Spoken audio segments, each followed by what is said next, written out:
دل سے جو بات نکلتی ہے اثر رکھتی ہے، پر نہیں طاقت پرواز مگر رکھتی ہے۔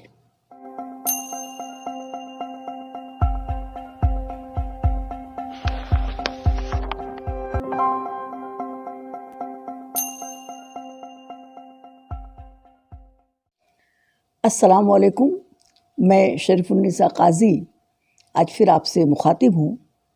آج کا ہمارا موضوع ہے زبان۔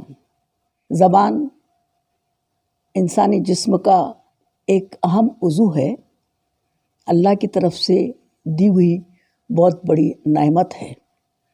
حضرت امام غزالی رحمۃ اللہ علیہ کا قول ہے، انسان کی عقل و فہم میں اور خیال میں جو کچھ آتا ہے زبان اس کی تعبیر کرتی ہے، اور یہ صفت انسانی جسم کے دوسرے عضو میں پائی نہیں جاتی۔ اگر آسان الفاظ میں کہوں تو انسان اپنی بات کو دوسروں تک پہنچاتا ہے، اسے سمجھاتا ہے، وہ زبان کے ذریعے پہنچاتا ہے۔ زبان انسان کی شخصیت کا احاطہ کرتی ہے۔ زبان انسان کے ظاہر اور باطن کو عیاں کرتی ہے۔ زبان انسان کو ذلت بھی دلاتی ہے اور زبان انسان کو عزت بھی دلاتی ہے۔ ایک مرتبہ حکیم لقمان سے ان کے استاد نے کہا کہ آج بکری ذبح کرو اور اس میں جو سب سے اچھا عضو ہے اسے پکا کر لاؤ۔ حکیم لقمان نے زبان پکا کر دسترخوان پر رکھ دی۔ دوسرے دن پھر ان کے استاد نے کہا کہ آج پھر بکری ذبح کرو اور جو سب سے خراب عضو ہے اسے پکا کر لاؤ۔ حکیم لقمان نے زبان پکائی اور دسترخوان پر رکھ دی۔ استاد نے حیرت سے دریافت کیا، کیا بات ہے؟ اچھا عضو پکانے کے لیے کہا تب بھی زبان پکائی، برا عضو پکانے کے لیے کہا تب بھی زبان پکائی۔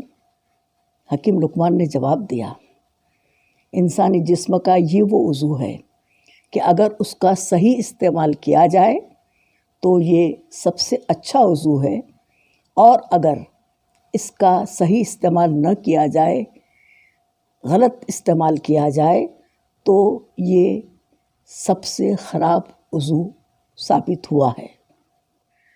اب سوال یہ پیدا ہوتا ہے کہ زبان کا صحیح استعمال کسے کہیں گے؟ خیر کے کاموں کے لیے جب ہم زبان کا استعمال کرتے ہیں تو ہم کہہ سکتے ہیں کہ یہ ہم نے زبان کا صحیح استعمال کیا۔ جو لوگ نیک سیرت ہوتے ہیں، پاک ہوتے ہیں، ان کی زبان میں سچائی بھی ہوتی ہے اور ان کے کلام میں اثر بھی ہوتا ہے۔ دل سے جو بات نکلتی ہے اثر رکھتی ہے، پر نہیں طاقت پرواز مگر رکھتی ہے۔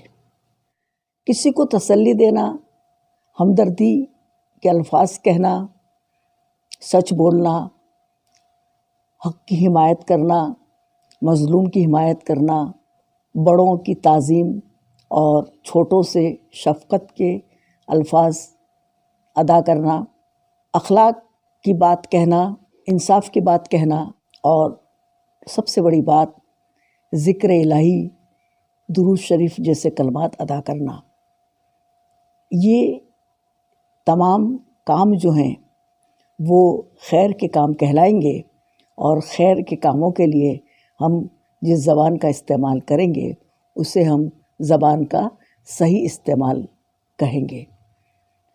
زبان کا اگر ہم صحیح استعمال کرتے ہیں تو ہم رشتوں کو بھی جوڑتے ہیں، سماج میں محبت کی خوشبو کو بھی پھیلاتے ہیں، اور بذات خود جو زبان کا صحیح استعمال کرتا ہے اسے عزت بھی ملتی ہے، وہ ہر دل عزیز بھی بن جاتا ہے۔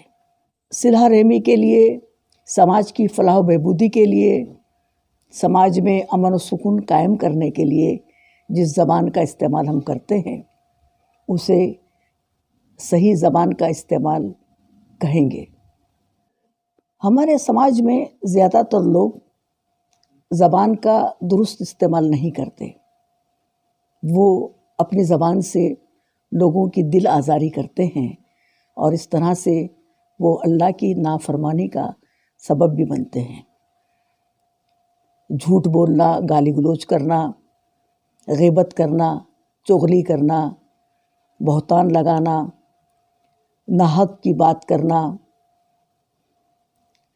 ظالم کی طرفداری کرنا، ناانصافی کا ساتھ دینا، کسی کی توہین ہو ایسے الفاظ ادا کرنا، بڑوں کی بے عزتی ہو ایسے الفاظ ادا کرنا، اس طرح کی جو زبان ہے، یہ زبان کے لیے ہم کہہ سکتے ہیں کہ ہم نے زبان کا درست استعمال نہیں کیا ہے۔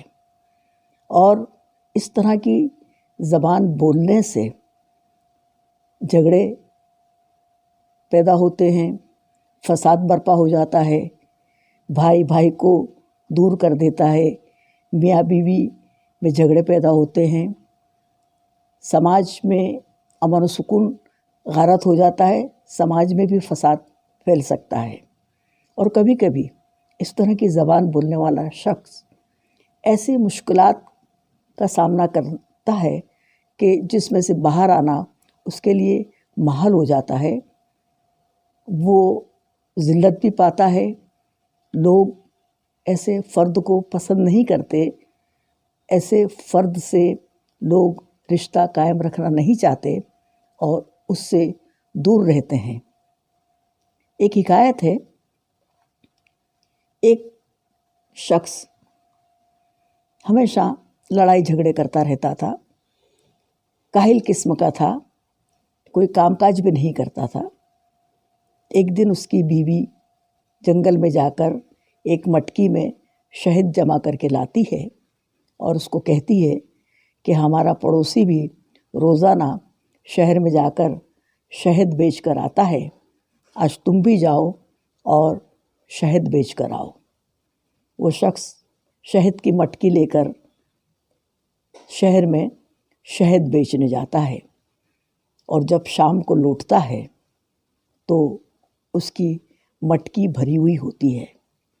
اس کی بیوی تعجب سے کہتی ہے کہ ہمارا پڑوسی تو روزانہ پوری مٹکی بیچ کر آتا ہے شہد کی، اور تم ایسے ہی واپس لوٹ آئے، تمہارا شہد کسی نے بھی نہیں خریدا۔ وہ شخص کہتا ہے کہ شاید میرا شہد کڑوا ہوگا اس لیے کسی نے نہیں خریدا۔ تو اس کی بیوی ہنس کر کہتی ہے، تمہارا شہد کڑوا نہیں ہے، تمہاری زبان کڑوی ہے، اس وجہ سے تم سے کسی نے شہد نہیں خریدا۔ تو اس طرح سے جن لوگوں کی زبان کڑوی ہوتی ہے، جو اچھی زبان کا استعمال نہیں کرتے، لوگ ایسے لوگوں کو پسند نہیں کرتے۔ کچھ لوگوں کو بہت زیادہ بولنے کی عادت ہوتی ہے، بے ضرورت بولتے ہیں، حد سے زیادہ بولتے ہیں۔ ایسے لوگوں کو بھی لوگ پسند نہیں کرتے، ایسے لوگوں سے بھی لوگ کتراتے ہیں۔ ایک قسم کے اور ہوتے ہیں لوگ جن کے دل میں کچھ ہوتا ہے اور جن کی زبان پر کچھ ہوتا ہے۔ ایسے لوگ بڑے خطرناک قسم کے ہوتے ہیں۔ ایسے لوگوں کو دھوکے باز کہا جاتا ہے، جو دل میں کچھ ہوتا ہے اور زبان پر کچھ بولتے ہیں اور اس طرح سے لوگوں کو دھوکا دیتے ہیں۔ ایسے دھوکے باز لوگوں سے، دھوکا دینے والے لوگوں سے ہمیشہ بچ کر رہنا چاہیے۔ اردو زبان میں زبان کے تعلق سے 20 محاوروں کا استعمال کیا جاتا ہے، اور یہ محاورے جن کے لیے کہے جاتے ہیں، یہ ان افراد کی شخصیت یا شخصیت کی کسی ایک صفت کی طرف اشارہ کرتے ہیں۔ مثال کے طور پر اس کی زبان کینچی کی طرح چلتی ہے۔ یہ محاورہ سنتے ہی ہمیں اس فرد کی شخصیت یا اس کی شخصیت کی صفت کا اندازہ لگ جاتا ہے۔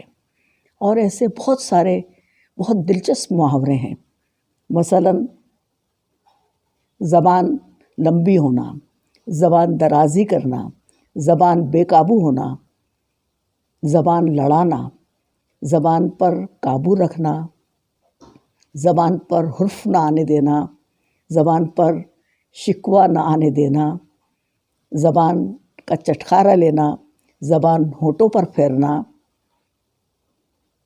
زبان کی نوک پر ہونا، میٹھی زبان ہونا، کڑوی زبان ہونا، کالی زبان کا ہونا، زبان کا پکا ہونا، زبان سے پھر جانا، زبان دینا، زبان لینا۔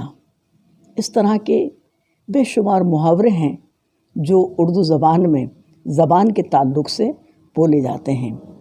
اسی طرح سے کچھ کہاوتیں بھی بہت مشہور ہوئی ہیں، مثال کے طور پر کمان سے نکلا ہوا تیر اور زبان سے نکلی ہوئی بات کبھی لوٹ کر نہیں آتے۔ اسی طرح سے ایک اور کہاوت ہے،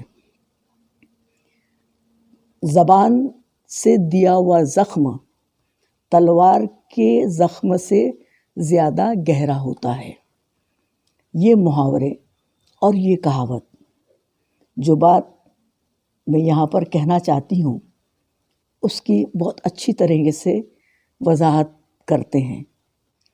قرآن اور حدیث میں بھی زبان کی حفاظت کے لیے بار بار کہا گیا ہے۔ سورہ احزاب میں آیت نمبر 70 اور 71 اللہ تعالیٰ نے ایمان والوں سے اللہ سے ڈرنے اور سیدھی بات کہنے کے لیے ارشاد فرمایا ہے۔ اسی طرح سے سورہ بقر آیت نمبر 83 میں اللہ نے اچھی بات کہنے کے لیے ارشاد فرمایا ہے، اور سورہ بنی اسرائیل میں آیت نمبر 53 میں بھی اللہ تعالیٰ نے اچھی بات منہ سے نکالنے کے لیے ارشاد فرمایا ہے۔ اسی طرح سے بہت ساری ایسی احادیث ہیں جس میں آپ صلی اللہ علیہ وسلم نے زبان کی حفاظت کرنے کی بات کہی ہے۔ ایک حدیث میں آپ صلی اللہ علیہ وسلم نے فرمایا ہے کہ جو شخص اپنی شرمگاہ اور اپنی زبان کے بارے میں ضمانت دے گا، میں اسے جنت کی ضمانت دوں گا۔ ایک اور حدیث میں آپ صلی اللہ علیہ وسلم نے فرمایا ہے کہ جو شخص اللہ اور آخرت پر ایمان رکھتے ہیں وہ اچھی بات کہیں یا خاموش رہیں، اچھی بات کہیں یا خاموش رہیں۔ آج کے لیے بس اتنا ہی، انشاءاللہ ہم پھر ملیں گے ایک اچھی بات کو لے کر۔ اللہ حافظ۔